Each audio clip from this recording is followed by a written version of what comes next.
Nəfəs kimləri müğənnicikdir. Baxıram, yenə də Əli müəllimin adı var burada, Əli Mirəliyevin.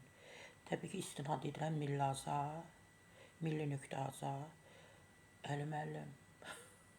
Qırıb çatırsınız bu müğənniləri. Düz deyir, bəziləri deyir, yox elə deyil. Vallahi, billah, həqiqətən də bizim Əli Mirəliyev korifey sənətkardır, böyük sənətkardır.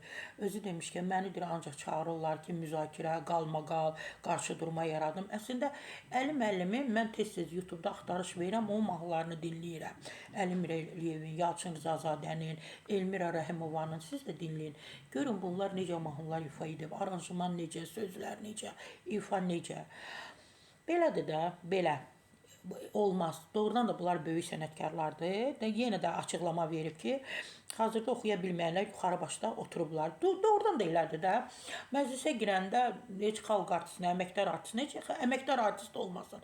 Yəni statusu olan müğənnilərə heç birinə salam vermirlər. Məndən başqa deyən var ki,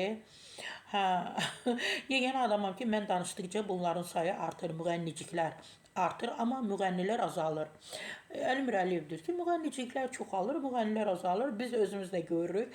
Nəfəs kimi ifaçılar hamısı müğənniciklərdir. Onlar oxuyan olsaydılar, qalmaqalla gəlməzdilər.